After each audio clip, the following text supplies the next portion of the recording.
Hello views எல்லோரும் எப்படி இருக்கீங்க? மார்னிங் வந்துட்டு லாஃப்ட்டை வந்து செக் பண்ணி ஃபுட்டு தண்ணிலாம் வந்து சேஞ்ச் பண்ணிட்டு போயிடலாம் அப்படின்னு சொல்லிட்டு நம்ம லாஃப்ட்டுக்கு வந்திருக்கோம். தம்பி பார்த்தீங்கன்னா ஸ்கூலுக்கு கிளம்பிக்கிருக்கான். கீழே ஏதோ அவங்க அம்மா கத்திக்கிருப்பாங்கள்ல. சரி நீ போயா தம்பி, நான் எல்லாத்தையும் நான் பார்த்துக்கிறேன், நீ போய் உன் வேலையை பாரு அப்படின்னு சொல்லிட்டு நம்மளும் தண்ணி ஃபுட்டெல்லாம் சேஞ்ச் பண்ணியாச்சு. இவனுங்க 2 பேரையும் பார்த்தீங்கன்னா கைக்கு இப்போ தான் வரானுங்க கொஞ்சம் கொஞ்சமாக. ஏன்னா 2-3 நாளாக நம்ம தான் ஃபுட்டு போட்டுக்கிருக்கோம்.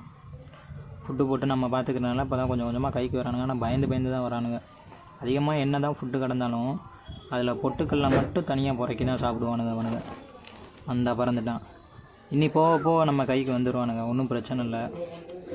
சரி நம்மளும் அப்படியே வச்சு பார்த்தோம், வந்து திங்கிற மாதிரி தெரில அப்படின்னு சொல்லிட்டு நம்ம கீழே அப்படியே போட்டுட்டு நம்ம வந்து கிளம்பலாம் அப்படின்னு சொல்லிட்டு தம்பி புறா பாதி மட்டும்தான் அடைச்சிருக்கோம்.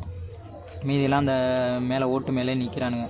ஏன்னா இப்போ பனி தூத்த விழுகிறனால ரொம்ப மழை கொஞ்சம் விட்டு வருது. புறாவுக்கும் வந்து கோல்ட் ஆயிரும் அப்படின்னு சொல்லிட்டு தான் நம்ம எல்லோரையும் நம்ம கேஜில் உள்ளதெல்லாம் அடைச்சாச்சு. ஏன்னா நம்ம கேஜில் உள்ளது இப்போதைக்கு டேப்பு போட்டு வச்சுருக்கோம். ஏன்னா புதுசான இடம் பறந்து நம்ம இடத்துக்கே வந்துடுவானுங்க அப்படின்னு சொல்லிட்டு தான் இப்போ டேப்பு போட்டு வச்சுருக்கோம். இந்த கூண்டு எம்டியாக தான் கிடக்கு, அதனால் இதை மட்டும் அடைச்சி வச்சுருக்கேன். அடுத்த பட்டாவெல்லாம் இதில் தனித்தனியாக பிரித்து போட்டுடலாம் அப்படின்னு சொல்லிட்டு ஒரு ஐடியாவில் இருக்கேன். இப்போ பேர் பண்ணியிருக்க புறாக்களையும் தனித்தனியாக பிரித்து போட்டுடலாம் அப்படின்னு சொல்லிட்டு தான் இந்த கேஜ் வந்து ரெடி பண்ணது. இப்போ 2 எக்லைன் பண்ணியிருக்கானுங்க. 2 பேர் வந்து 2 எக்லைன் பண்ணியிருக்கானுங்க. அவனை பொரிச்சதுக்கப்புறம் தம்பிக்கு வந்து போன வீடியோவில் சொல்லியிருப்போம் ஃப்ரீயாக கொடுக்குறோம்னு.